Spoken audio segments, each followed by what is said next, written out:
Morning guys, Mr. Bjorn here again. As we approach our last nomenclature exercise, the last functional groups to study, which is amine and amide. That's how you pronounce it. Okay, for amine is a carbon chain that is bonded to one nitrogen atom.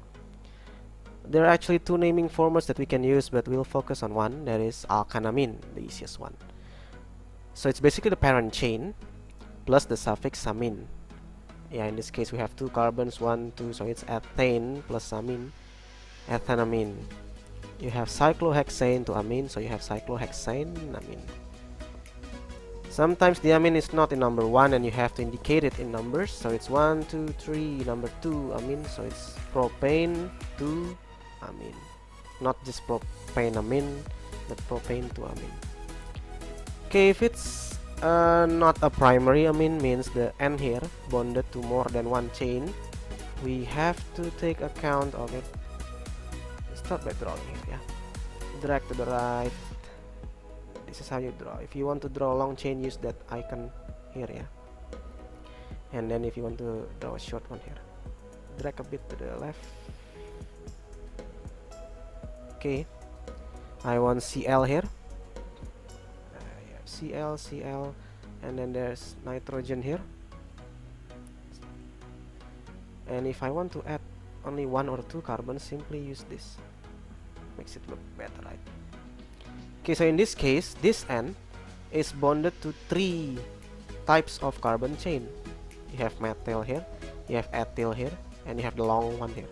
So it's the same as naming any other organic molecule. We start by identifying the parent chain. In this time, the parent chain is 1, 2, 3, 4, 5, 6. The long one here, So we can write that. Parent chain hexane amine. Now, numbering, we start from the left. 1, 2, 3. Yes, the closest to Cl and the closest to N. And don't forget to give the number 3 because the amine is a number 3. So that's the parent chain. And then you have the substituents. You have 2N2 dichloro, and you have, if it's bonded to N, we simply give N in front of it. N-methyl means the methyl is bonded to N. This N here acts like a number. So if it's number 2, 3, 4, 5, 6, that means this functional group is bonded to the carbon number 2. But if it's bonded to nitrogen, simply give N. Okay, we have N-ethyl and N-methyl. And the last one is simply in alphabetic order. So chloro first, C comes first, and then stripe, because N here acts like a number. We take account of N as a number. N-ethyl, E comes first, and methyl. So the N itself doesn't go into the naming alphabetic, You still take the M or E from here.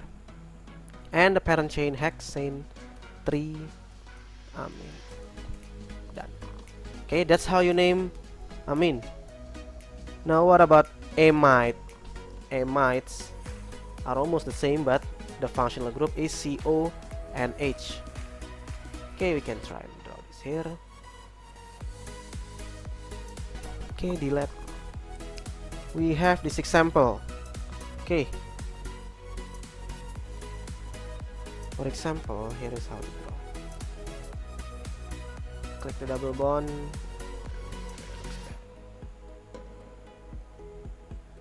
To the top, and then O, and then single bond again.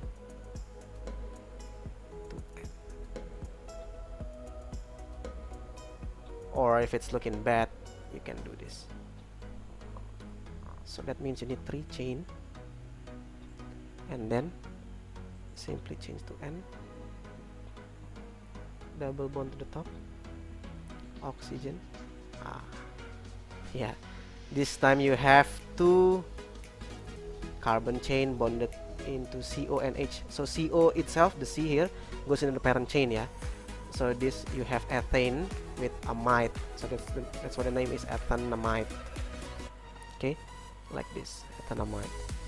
Now, for example, if I bond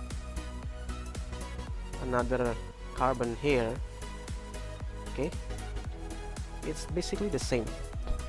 The parent chain is always the same, it's still 2 carbons here, right? So always the same. Choose the one that with CONH, and it's always number 1. So this is 1, this is 2.